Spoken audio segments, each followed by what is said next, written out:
fourth or fifth day.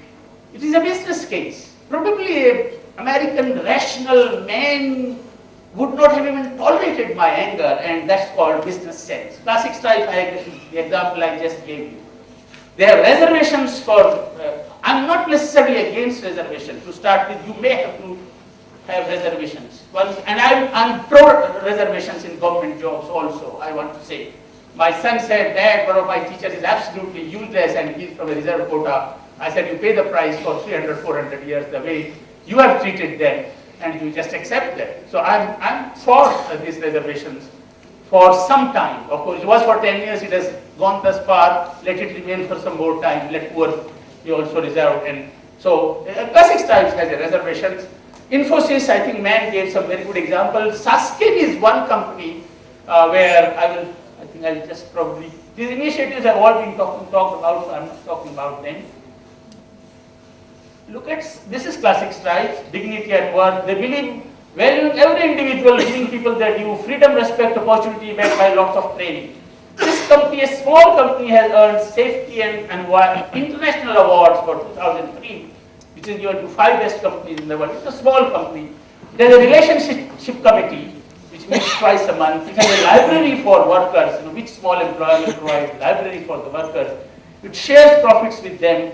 Women make 1/3 of the workforce. It has a diversity management policy where even handicapped workers are encouraged to join the company. This is Saskin, and I'll end after this that it believes in culture, trust, transparency, and formality, because diversity management, I think the first principle today, in today's context, is flexibility. Are you prepared to declog your mind and be flexible to the extent it is possible, which is the hallmark of this company. They have no attendance, no limit on sick leave. You can be sick every day. And only shameless people have misused it. One of my friends who was dean in MDI, he left from here and he joined Saskin, and he said, so proud of you, I would probably never come to an academic institution. You can make a policy change request. There is a rule. See, the biggest damage to diversity is done by these manuals. These are the rules. We are sorry, we can't, even though grave injustice is being done to a particular person or to a group of persons, they are sorry, this is the rule, we'll follow the rule. In this company, you can have a policy change request, and which can be made by anyone. And these are some of the ideal companies. I know it's not so easy to follow. I believe diversity management is very, very difficult to practice. Because of this fact, unless you can build an organization from the scratch and do your recruitment and selections. Thank you so much. Mr. Mukund Vyas, a modest young man, for sharing with us how workforce diversity and inclusion is managed in Siemens India. I would thank Dr. Deepali Bagati, a woman who works for advancement of women, for highlighting strategies and the impact of flexible work programs for a sustainable success. And it was beautifully put, men are not a part of a problem, they are a solution to it. I thank Dr. Devi S. Saini, a very humble personality, for enriching and enlightening us on how diversity can be turned into a corporate asset. He is the man of his own principles, giving results, following his own pattern, and so popular with the students to be awarded the Students' Choice Award. And let's give a thundering applause to all of them. Please join us for lunch, and soon we would be back with the next session on gender diversity. Thank you.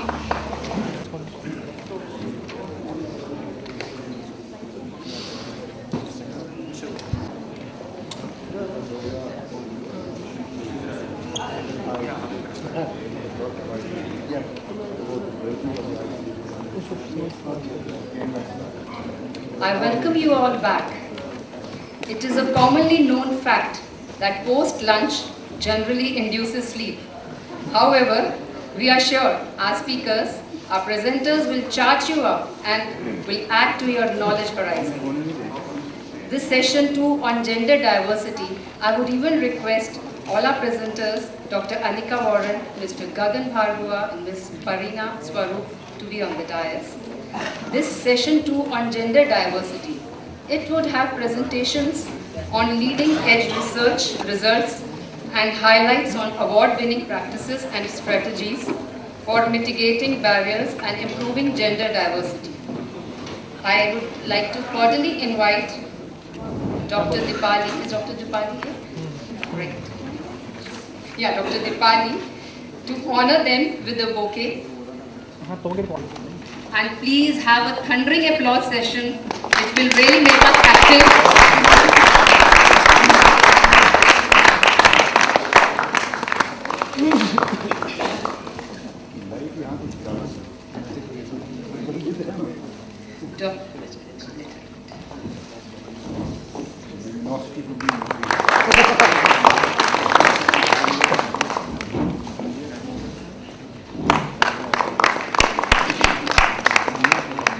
On organizational change and effectiveness.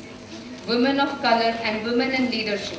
Dr. Warren has expertise in the areas of diversity consulting, multicultural training, work-life effectiveness, career coaching, performance management. Prior to joining Catalyst, Dr. Anika was an assistant professor at Teachers College of Columbia University, where she still continues to teach part-time. Her research articles and chapters on issues related to diversity and inclusion have been published. She has served as an educator, consultant, and counselor to several Fortune 500 companies, non-profit organizations, government agencies, to name a few. She received her BBA in finance from Harvard University and earned her MA/MD post-graduation in psychological counseling at Columbia University. Her topic for today is gender diversity and inclusions of essential contributions for the success of corporates. Please welcome Dr. Warren. Good afternoon, everyone. I'm delighted to be here today. Before I begin my presentation, I want to give you an idea of the format so that we can stay as close to on time as possible. I will present for about 20 minutes, and then the next speaker will be introduced, and then each of us will have about 20-minute presentation, and we'll save the last 20 minutes for Q&A, where you can ask any of us any questions that you would like about the topics we're discussing.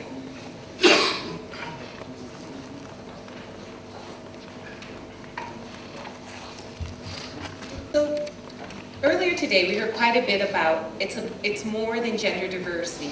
It's about cultural integration. And I want to thank IMT, Dr. Dogra, and the India International Center for having us here, because I think a critical part of diversity and inclusion does begin with women, sheerly because women represent about half of most populations in the world. And we know also that women make a large percentage of consumer decisions about what happens with regards to child care, buying decisions for household needs, and we also know quite a bit more. I know my colleague, Dr. Bagati, talked about Catalyst and our research and how we've expanded over the last 50 years. The only thing that I will highlight about us that has not been addressed as much is that when we look at expanding opportunities for women in business, we've looked at generational diversity. I was one of the authors on that research. We look at talent management. We look at issues affecting a broad range of diverse groups, not just women, because we know they are part of those groups. So, second thing I wanted to highlight before we begin with Catalyst research is I wanted to talk a little bit more about what it means for women in India, in corporate India. As my colleague suggested, women represent only 11% of CEOs, but what's interesting is women are graduating with higher rates of degrees in undergraduate institutions at college, and women are receiving MBAs at a higher rate as well.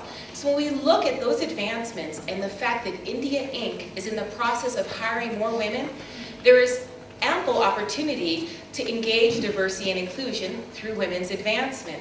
And part of the reason this is so critical, as many of you may recall from the pyramid from the last presentation, is that if we have a population of talent that includes women and men that represent all other aspects of diversity, from religion to caste to every other group generational that you can imagine, we have to figure out how can we better maximize the fact that a third of the people getting college degrees are women, and that number is increasing. And what's interesting about that data is it's not just in India, it's global. So when we talk about workforces around the world, we see similar trends with regards to limited women in leadership and advancing up the ranks. And some of you may wonder, well, how is this related to essential contributions to corporate success? The most critical way that it's related is the bottom line. Financial performance has been correlated to the number of women in leadership across organizations in the US. Now, this data set that I'm about to describe is based upon Fortune 500 companies, and what's interesting, it's based upon what companies can actually report and what catalysts can therefore analyze. So what we looked at was the board of directors, so corporate executives. And as you remember from the pyramid, in India, women represent 4.9% of board of directors. And I know there's been a great deal of discussion about why quotas don't work. But what we know in Europe is quotas have actually had a positive impact on the increase of women. Whether that's right or wrong, it's not for me to decide or debate. But what it is to acknowledge is when you look at the return on investment that it has to have a more diverse workforce at the top of your house, then you can see financial performance is critical. So what we did in 2004 is we looked at companies with the highest representation of women on their board of directors. And we compared that on average to those with the lowest representation of board of directors. And what we found is they outperformed financially with 35% return on equity, and there were 34% return on shareholder investment. And when you look at those numbers in 2007, it's even more vast. 53% return on equity and 42% return on sales. So when we talk about what is critical for corporate success, part of it is increasing your financials. One way to increase your financials is a more diverse workforce. And what's interesting about the data, in 2008, what we learned is the more likely companies were to have board of directors that are women, the more likely they are to have senior managers, senior management teams that are more women-driven. And in India, as Deepali highlighted, there's 3 to 6% of senior managers in in companies are women. So why is it critical? Because it affects how companies perform. I just want to give you one other example, and that's gross domestic product. Earlier today, we heard a lot about corporate performance and India performance. How can India be more effective in the development of their people, their commodities, and their corporations? Well, there's research that suggests that gross domestic product is significantly affected when men and women are treated equally when it comes to how much money they earn. So for example, gross domestic product, GDP, in the United States would increase by 9% if women and men earn the same amount.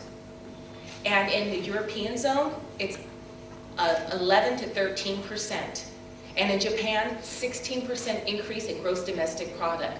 So when we talk about performance and how does it affect men and women and how does diversity pay off, there's significant numbers when it comes to the financials of it. So I want to start with that as a key thing to think about. The second thing I want to talk about is our research on leadership gender gaps in India Inc., myths and realities. And my colleague, Dr. Bagati, actually led this study, and she actually spearheaded and opened our India office. So this data would not be possible without her. And what's important to note here is there's some things that we think we understand, and until we have the data to show that it's true or false, we're not really clear what the story is, right? So many of us in this audience, myself included at times, might have thought that women and men had different values and goals. Well, what we found about leaders in corporations around Asia, Europe, and North America, this is a global study with a sample that's longitudinal that started in 1996 and went on to 2007. They're post-MBAs, so people from the top MBA schools around the world. And we asked them about their career values, their leadership competencies, and other things. And what we found is the work values of women and men are similar. for leaders. So they're looking for the exact same things from their corporation. They want the challenging job and the supportive workforce. They're seeking strong values and integrity. They're looking for a good fit between life on and off the job.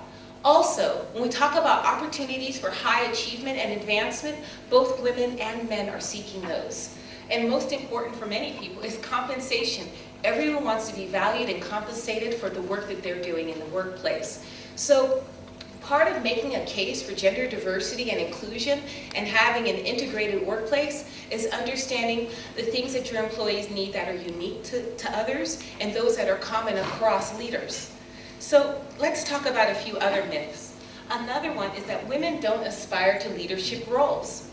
Actually, we found that it's not about aspirations. It's about the workplace advancement barriers that cause women to change some of their aspirations.